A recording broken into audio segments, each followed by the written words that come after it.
you. So for those of you who weren't here yesterday, I gave a talk about COVID-19 and the immune system, vaccination and herd immunity. And so my name is Colleen Higgins. I come from Auckland University of Technology and I teach genetics and ethics at AUT. So today what I'm going to do with you is to work through with you how to use the ethics theory of utilitarianism to figure out what the ethical issues are around a topic, and then how we might use those discussions to come up with a point of view. So we have a number of worksheets which will be handed out to you. Thank you. And the premise that we're going to be working with today is that everyone who can be vaccinated against COVID-19 must be vaccinated. But before we get on to that, I want to give you an introduction to ethics and specifically utilitarianism, which is the theory that we're going to apply. So biotechnology, which the vaccines are part of, can present lots of different issues for society. Scientific advances are happening at a rate that society is not really keeping up with.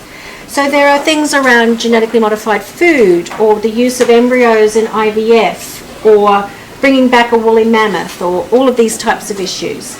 So there might be things that we have the technology to carry out, so we've got to ask ourselves, if we can, should we?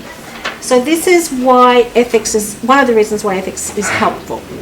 We need to ask ourselves, where are the boundaries for me with this particular issue? Where am I going to draw the line in the sand to say that up to this point, these ideas are acceptable, but beyond that point, they're unacceptable to me and I feel very uncomfortable.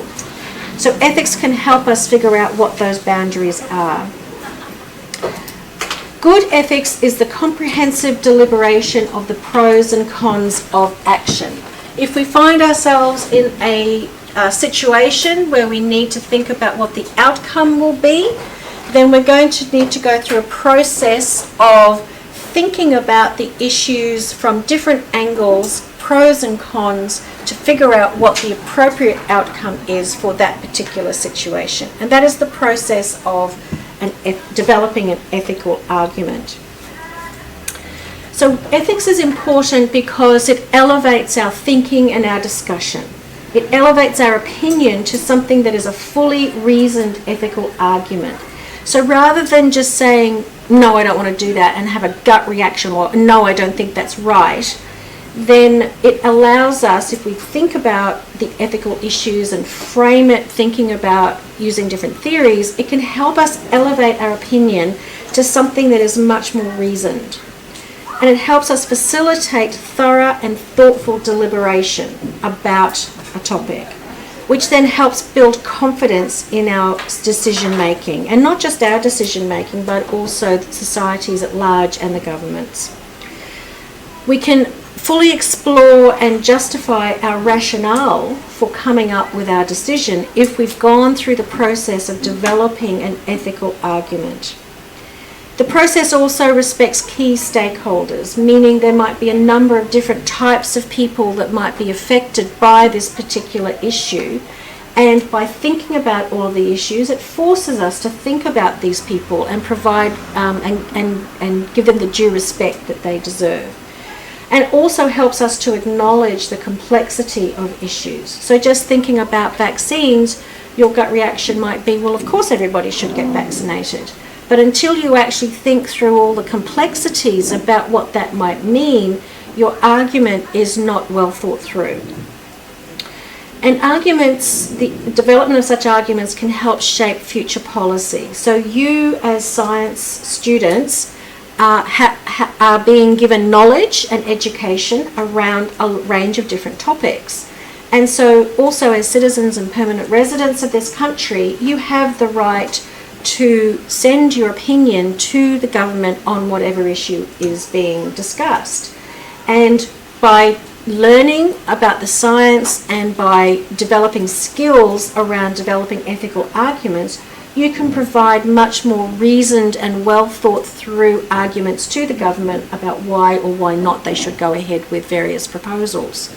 But also, you can be talking with your family, your whānau, your friends to, develop your own thinking and help them develop their thinking around particular issues also.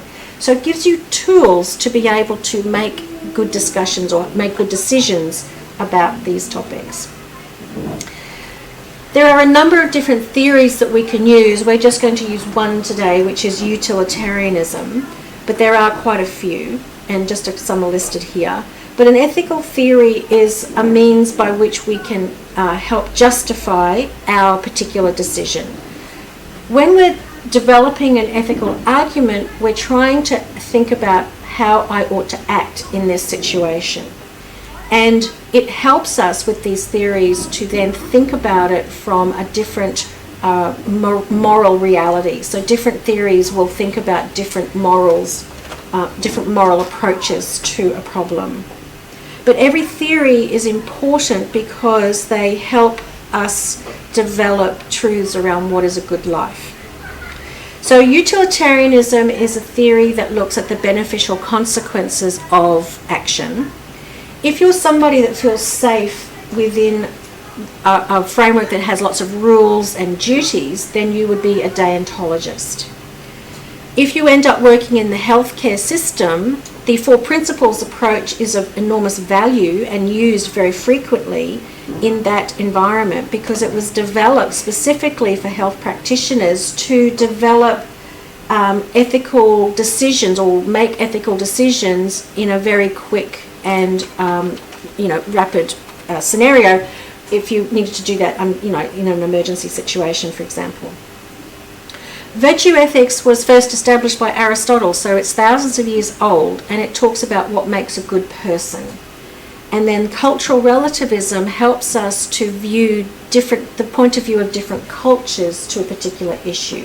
So if we think about cultures, it isn't just about whether or not we're Kiwis or Japanese or American or whatever. It's broader than that. I am a female. I am Australian. I'm a scientist, I'm a lecturer, I'm a gardener, I'm a walker, I'm a wife, and I'm a mother, and I'm all sorts of things. And so there are different cultures associated with all of those different things that should be factored into decision making. So when we're using cultural relativism, it helps us to look at all sorts of cultures, not just the obvious one about ethnicity. So utilitarianism tells us the rightness or wrongness of an act is to be judged solely on whether its consequences produce more benefits than disadvantages. That all laws should maximise pleasure and minimise pain, maximise happiness and minimise unhappiness. It focuses on the wider good, not on individuals. So it's the mantra of it is the greatest good for the greatest number. And we need to be able to predict the effect of actions as much as possible. We can't see into the future, and that's one of the flaws of this theory, but it forces us to think about what some of those consequences might be. So as you're working through this problem today, you need to keep in your mind what is the greatest good for the greatest number. It's a theory about what is right, what are the good consequences. About maximisation, what are the good consequences for most people, and what creates a good consequence. Now, in ethics, there is no right or wrong answer. It's the weight of argument. For utilitarianism in particular, there's no absolute rules. There are no rules. It's just about consequences. So we ask, is any action justifiable if the majority will benefit? So the example I've been using is that if we decide that we need to go to war with another country, then a utilitarian argument would be that it's right and proper for us to sacrifice a few individuals as soldiers to protect the majority to maintain peace and safety. So as an individual, we might think that's abhorrent, but for a utilitarian argument, how we feel about it is actually not important. It's what is the greatest good for the greatest number. Okay? So we have problems predicting consequences, of course, because we can't see into the future. There's someone at the door. Someone at the door. And how do we calculate what the good and the bad consequences might be? It can also undermine the principle of justice. If you were the soldier that was sent off to war and you were killed, where is the justice for you as an individual and for your family? But for the greater good, then that's of no consequence, of no issue. And it's not because it's not concerned with individuals.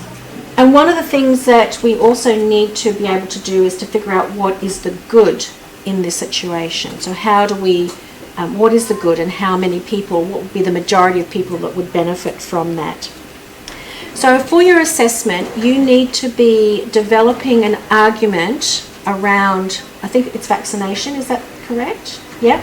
And so today what we're going to do is to help you think about what might be an argument for or against using this theory of utilitarianism, and then balancing out or thinking about those issues that you've raised to come to your own point of view, to come to your conclusion. Now, when we think about a conclusion or a point of view, we're not adding up the number of points for or the number of points against. We might have 10 points for and 2 points against. That does not mean that your point of view is necessarily going to be for, because there might be just one argument against that for you is by far and away the most important argument. So it's not, and it will override everything else. So it's not about the number of points that you make, it's about the importance of those points and what importance you place on those particular points. And you need to make that clear why that is more important than anything else. So I think we can get started then. We have the worksheets you can see in front of you.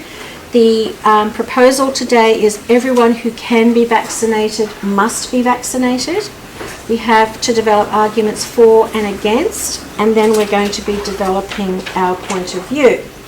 So to do this, we need to work in groups. So I think if you guys in the front turn around and face the guys behind you, you guys here turn around and face them, you guys here turn around and face them. I think if you three at the back work together, and you at the back there and you two at the back work together, then we'll give you about 20-25 minutes to have your discussion, and I'll walk around and help guide.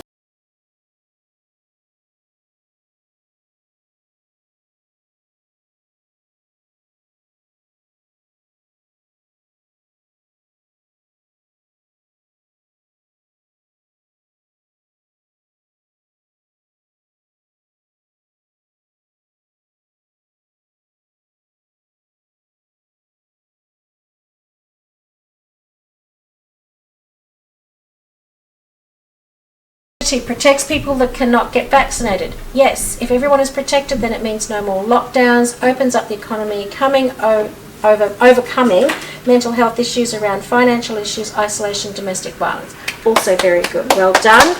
Again, nice description of the extent, the consequences of that herd immunity and how we can link that into the greatest good for the greatest number. Very nice work. Okay, arguments against. People who can must be, so people who don't want will be forced to.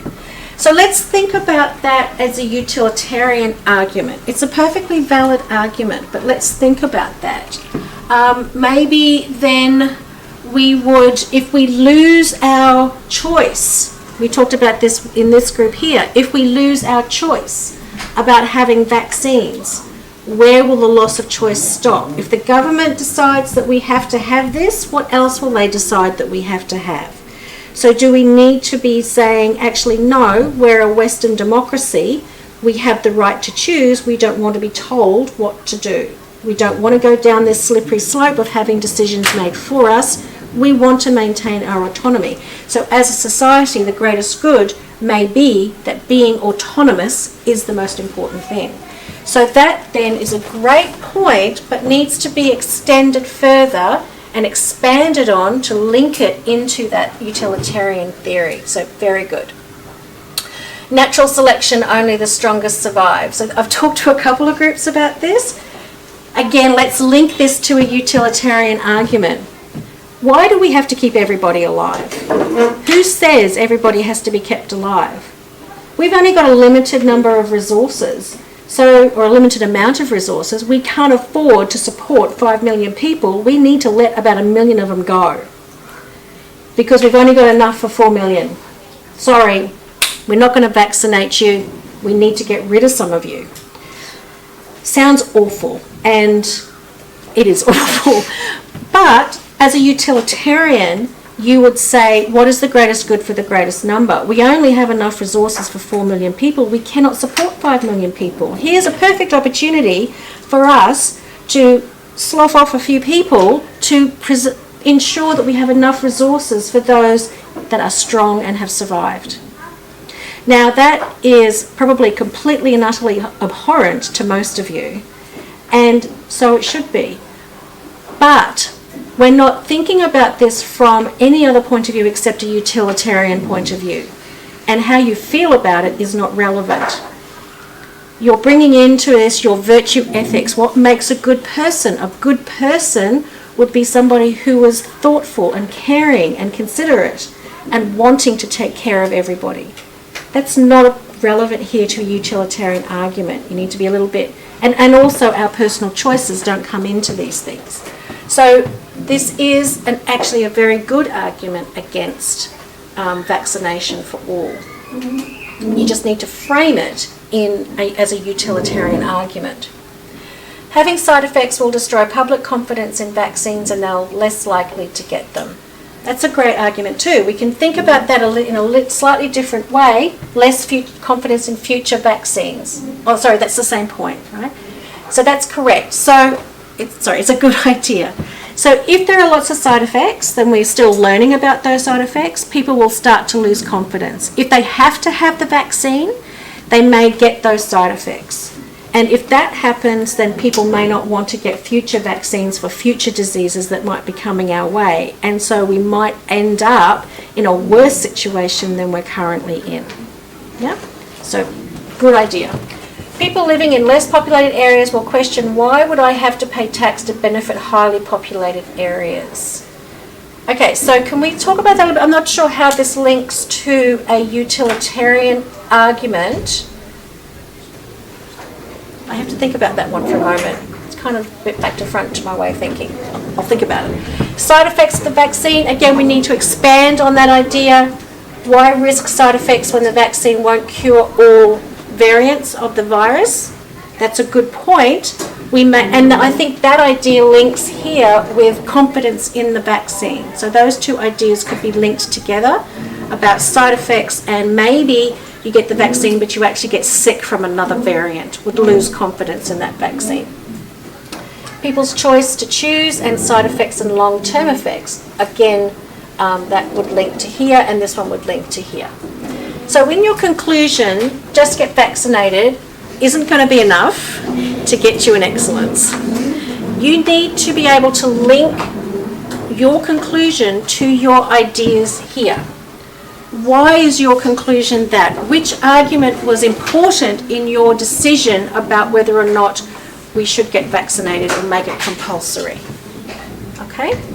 So we need to have a lot more thought go into the linkage of our ideas to the point of view that we end up with at the end. Yeah. Still thinking about this one. People living in less populated areas will question why or not. So if we were thinking about this as a utilitarian argument, then we actually need to be supporting the centres where the population is the greatest. And so this is kind of a bit, I have to think about this one. I'll get back to you on that one. All right, I think that's the bell, right? Thank you so much, Thank you.